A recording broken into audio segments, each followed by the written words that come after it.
사랑하는 성도 여러분 평안하십니까? 아멘. 오늘 출애굽기를 시작한 지 열흘째 되는 날입니다. 이 10번에 걸쳐서 우리가 말씀을 듣고 있는데요. 요즘 사람들이 입에 달고 사는 말이 있죠. 바쁘다 바빠 이럽니다. 그러니까 우리는 참 피로 사회를 살고 있고 바쁜 사회를 살고 있습니다. 안 바쁠 때가 없는 것 같아요. 여러분 인생에도 안 바쁠 때가 있었나요? 편할 때 이게 아니라 다 바쁜 삶을 살고 있죠. 자, 우리는 바빠 죽겠다 이런 말을 자랑처럼 하고 삽니다. 참 묘하게도 아무것도 안 하고 가만히 쉬고 있으면 왠지 뒤처지는 것 같아서 불안해서 못 견디는 그런 조급증에 다들 걸려 있는 거죠. 오늘 본문에 나오는 애굽왕 파라오는 요즘 시대에 태어났으면 아주 지독한 대기업의 경영인이 됐을 겁니다. 이런 분이 없죠. 아주 못된 분입니다. 그냥 부하 직원들을 또 사람들을 일을 못 시켜서 안달이 난 CEO 같은 모습이죠. 이스라엘 백성이 하나님을 예배하러 광야에 가겠다고 하자 단박에 이렇게 윽박지릅니다. 너희가 아주 배가 불렀구나. 일하기 싫으니까 게으름을 피우러 가는 거지. 내가 3박 4일 어디에 좀 휴가를 좀 보내보겠습니다. 그랬더니 네가 지금 배가 불렀구나. 사장이 지가 배가 불렀어. 일을 하지 않고 지금 어디 가서 농땡이를 치려고 그러냐. 지금 이렇게 이야기하는 거와 비슷합니다. 예배하러 가겠다는 사람들에게 이 게으른 것들아 채찍을 드는 바로의 모습이 오늘 우리를 일과 성공의 쳇바퀴에 가도 예배를 잃게 만드는 세상의 문법과 너무 닮아 있다는 겁니다. 예배 드리러 가는 시간도 아까운 거죠. 일하러 가야 되는데 돈 벌러 가야 되는데 내가 교회 가는 시간이 아깝다라는 겁니다. 요즘에는 주일 성수한다고 그러면 그러죠. 우리 돈 벌러 가야 됩니다. 일하러 가야 됩니다. 이렇게 얘기하는 분들이 있어요. 뭐가 우선인지 모르는 거죠. 그렇게 한번 일만 하다 살면 어떻게 해요? 강제로 쉬게 되는 날이 오게 되는 거죠. 그게 어떻게 보면 질병입니다. 세상은 그렇게 항상 바쁘게 살도록 쉬지 않게 살도록 하나님을 예배하지 못하도록 만드는 겁니다. 자, 모세 아론이 마침내 말씀에 순종해서 바로 앞에 당당히 서서 이렇게 이야기합니다. 내 백성을 보내라. 그러면 그들이 광야에서 내 앞에 절기를 지킬 것이다. 하나님의 이 말씀을 전하게 되는 거죠. 여기서 절기를 지킨다는 말이 히브리어 하각인데요. 그냥 딱딱한 종교의식이 아니에요. 절기를 지킨다는 말에 축제를 즐긴다라는 말이 들어있습니다. 그러니까 이건 노예살이를 벗고 오직 하나님만 주인으로 모시며 해방의 잔치를 벌이고 오겠다는 당당한 선언이었습니다. 예배드리러 간다 이 말에 이 즐긴다, 잔치를 벌인다 라는 말이 들어있는 거예요. 그러니까 예배 시간에는요 어떻게 보면 우리가 하나님 앞에서 기쁨의 잔치를 벌이고 있는 겁니다. 그러니까 바로가 볼 때 얘네들이 게을러서 이제 놀러 가는구나 이렇게 생각하게 되는 거죠. 그러니까 바로가 콧방귀를 낍니다. 여호와가 누구이기에 내가 그 말을 듣겠느냐. 나는 여호와를 알지 못한다. 그리고 감독들에게 명령하죠. 벽돌을 구울 때 흙을 단단히 뭉쳐주는 필수 재료인 집 있죠. 집. 이 집을 이제부터는 주지 말라라고 이야기합니다. 자, 집은 재료는 공급해줬어요. 그리고 일을 시켰는데 재료까지도 네가 알아서 구해오라. 이렇게 이야기하는 겁니다. 그럼 어떻게 일이 얼마나 더 힘들어졌겠습니까? 상황이 악화된 거죠. 여러분, 우리는 보통 하나님의 말씀을 순종해 나아가면 즉시 탄탄대로가 열릴 거라고 기대합니다. 그런데요, 결과가 어떻게 됐습니까? 좋아지기는커녕 말도 안 되게 더 나빠졌습니다. 백성들이 이제 배급받던 집 대신 뜨거운 태양볕 아래서 온 애굽 땅을 헤매면서 구루터기를 직접 뜯어다가 벽돌을 구워야 했습니다. 이제는 억센 구루터기를 손수 구에다가 집을 두어서 벽돌을 굽게 된 거죠. 노동시간은 겁절로 늘었는데 바로는 벽돌 할당량을 단 한 장도 못 줄여준다고 무자비한 채찍을 휘둘렀습니다. 자, 재료는 자기가 구하고 할당량은 그대로 유지한다. 그러면 일이 2배로 힘들어지게 된 거죠. 재료는 받았는데 재료 없이 일을 처리하려니까 얼마나 힘들겠어요. 우리 이제 출애굽하게 되면 이제 애굽도 이제 들리게 되는데 거기에 어마어마한 건물들이 많잖아요. 상징물들은 그게 다 이 노동력으로 한 거죠. 얼마나 고됐을까 이런 생각도 하게 됩니다. 자, 그런데요.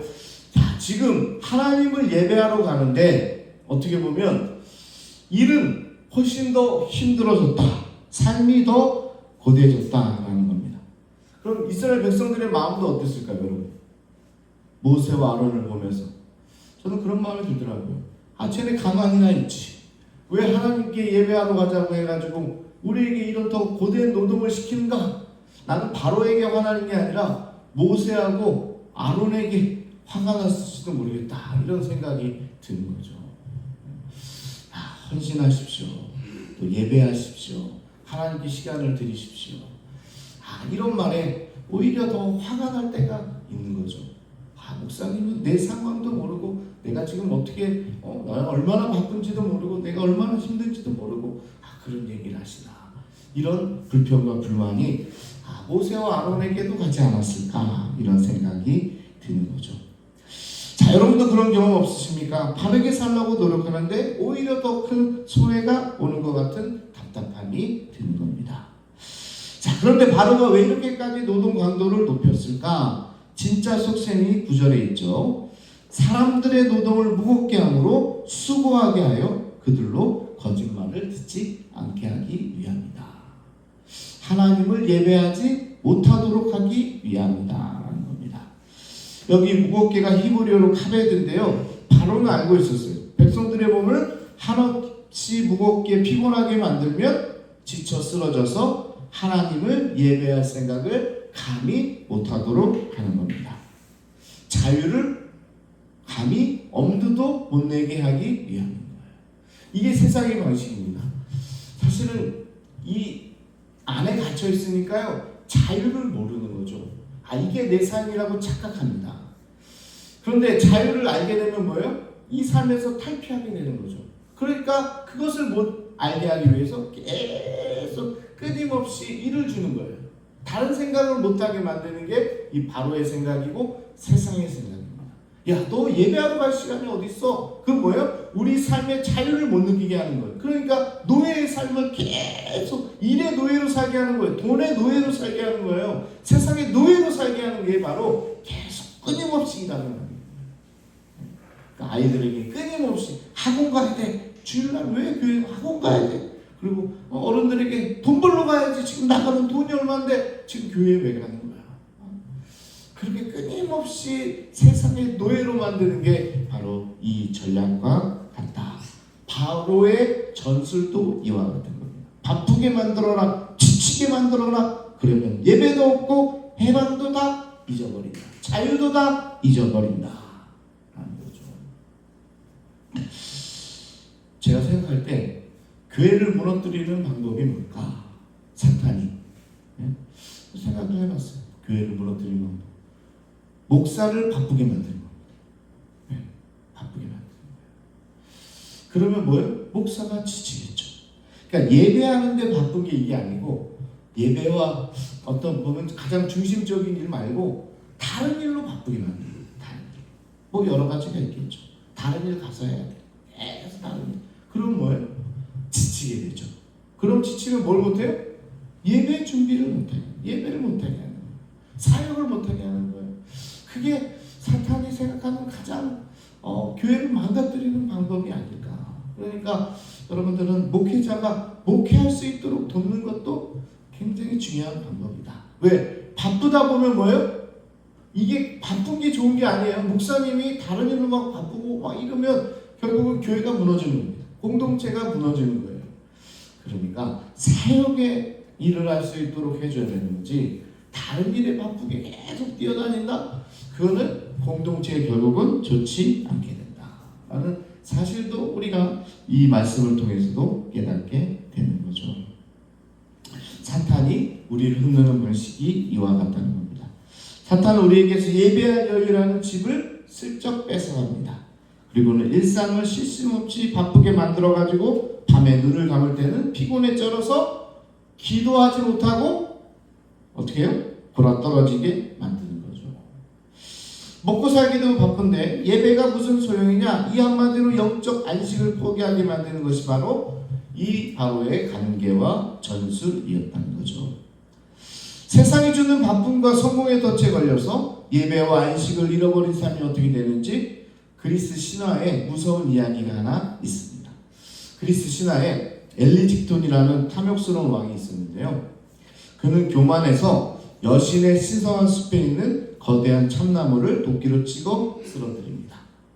그리고 자기 마음대로 막 해버리는 거죠. 그랬더니 분노한 여신은 그에게 평생 채워지지 않는 불타는 허기를 저주로 내렸습니다. 뭐예요? 저주가 허기가 차는 거예요. 뭐를 먹어도 계속 허기가 차는 거죠. 그날 이후 엘리직토는 먹어도 배가 고팠어요. 아침부터 밤까지 산의 진미를 목구멍에 밀어 넣었지만 돌아서면 위장이 타들어갈 듯한 굶주림에 시달렸어요. 그는 먹을 것을 사려고 전 재산을 탕진했고 끝내는 외동딸까지 노예로 팔아버리게 됩니다. 그래도 딸을 팔아버렸는데도 이 굶주림이 멈추지 않았어요. 마침내 먹을 것이 완전히 바닥나자 미쳐버린 그는 자기의 팔다리를 뜯어먹기 시작했고 결국 자기 몸을 다 갉아먹은 뒤에야 비참하게 죽게 됐다. 이게 그리스 신화에 나오는 이야기입니다. 야, 얼마나 끔찍한 이야기입니까? 이 사람이 교만하고 자기 마음대로 하니까 허기지는 저주가 내려졌는데 이 저주가 그의 삶을 완전히 파탄에 이르게 한 거죠. 이 끔찍한 신화가 안식을 잃어버린 채 쳇바퀴 속에서 영적으로 굶주려가는 우리의 자화상일지도 모릅니다. 우리는 더 많은 연봉, 더 좋은 집, 더 높은 직함을 얻으려고 예배하는 시간을 자꾸 희생시킵니다. 바쁘다는 핑계로 예배를 미루고 기도를 쉬고 영혼의 양식인 말씀을 멀리하기 시작합니다. 그렇게 세상의 할당량을 채우느라 시간과 열정을 다 바치면 어떻게 해요? 영혼은 이 엘리직돈처럼 배가 고프게 되죠. 결국 가장 소중한 믿음과 생명력을 갉아먹으면서 서서히 말라 죽어가는 겁니다. 우리의 영혼은 죽어가는 거예요. 바빠야 성공한다는 속삭이는 축복이 아니라 영혼을 갉아먹게 하는 가장 무서운 저주다. 아침부터 저녁까지 바쁘다는 거는요, 내가 오늘도 일을 많이 했다, 내가 성실하게 살았다가 아니라 내 영혼을 굶주리게 하는 거예요. 그러면 기도할 시간도 없는 거죠. 새벽에 일어나자마자 일부터 하기 시작하면 기도하는 시간이 없는 거예요. 저녁에 그렇게 피곤한데 기도할 시간이 있겠습니까? 예배할 시간이 있겠어요? 근데 그게 뭐예요? 영혼을 갉아먹는 거고 결국 그게 내 자신을 갉아먹는 일이라는 사실을 여러분 기억하시기 바랍니다. 절대로 바빠야 성공한다는 것은 축복이 아니라 영혼을 갉아먹는 가장 무서운 저주다. 사랑하는 여러분, 이 새벽에 왜 내 삶에 갑자기 집을 거둬야 하는 압박과 시련이 찾아왔는지 아십니까? 바르게 살아보려고 하는데 왜 세상 벽도 할당량은 더 무거워지는 줄 아십니까? 그건 여러분이 잘못 살아서가 아니라 세상의 왕 파라오가 여러분이 진짜 주인이신 여호와를 만나는 축제 자리로 나가는 것을 극도로 두려워하기 때문에 그런 겁니다. 막으려고 하는 거예요. 세상을 어떻게 하든지 못하게 하려고 하는 거예요. 집이 거두어졌다는 건 역설적으로 여러분이 지금 예배의 자리로 제대로 나아가고 있다는 증거일 수 있다. 내 삶이 왜 이렇게 힘들어지나? 이거는 사탄이 우리를 계속적으로 그렇게 예배하지 못하도록 막으려고 하는 거예요. 그런데 그 가운데 여러분이 이 새벽 제단을 지키고 있고 이 자리를 지키고 있다는 것은 여러분이 지금 하나님께 예배하고 있다는 것은 그 유혹에도 지금 승리하고 있다는 거죠. 우리 영혼에 채워지지 않는 빈자리는 세상의 집이나 흙더미로 절대 채워지지 않습니다. 오직 생수의 강 대신 예수 그리스도의 임재로만 채워진다. 현실이 바쁘고 무거워질수록 더 단호하게 예배의 자리를 사수하는 여러분 되기를 축복합니다. 그게 영혼을 살리는 길이다. 그래서 사실은요, 여러분들은 오늘 그 일을 해냈어요. 할렐루야. 영상을 보는 여러분들도 그 일을 해낸 겁니다. 지금 그 자리를 지킨 거예요. 세상의 유혹에 야 영상 볼 시간이 어딨냐, 아침부터 해야 될 일이 얼마나 많은데 그걸 다 이기고 말씀을 듣고 이 자리에 나온 거 아닙니까?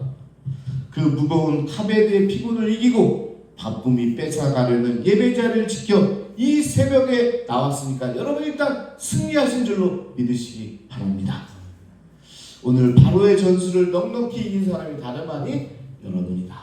나와 여러분들이 이미 바쁨을 이기고 안식이, 그리고 하나님을 예배하는 것이, 그것이 바로 자유요 해방이요 행복이라는 사실을 여러분들은 기억하시기 바랍니다. 그러니 오늘 하루 또 바빠서 안 된다는 속삭임이 들리거든 잠깐 멈춰 마음으로 고백하십시오. 나의 진짜 왕은 바로가 아니라 여호와시다. 그 한 번의 멈춤이 집 없는 노동의 한복판에서도 우리의 영혼을 살리는 안식이 될 줄로 믿습니다. 바쁨의 노예가 아니라 안식의 축제를 누리는 하나님의 백성으로 살아가는 여러분 되시기를 주님의 이름으로 축복합니다. 우리 함께 기도하겠습니다. 기도할 때 바쁨으로 살아가면, 그리고 그것이 세상의 왕에게 복종하는 일이라는 것, 그러나 우리가 그 바쁨 가운데서도 시간을 떼어서 하나님께 예배할 때 나의 진정한 왕이 세상이 아니라 하나님이라고 고백하는 행위라는 겁니다.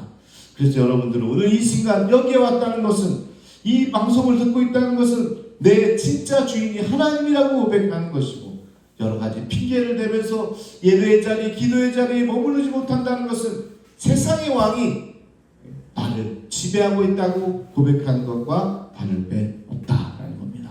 그러니까 여러분들, 세상의 왕이 아니라 나는 하나님을 믿는 사람입니다.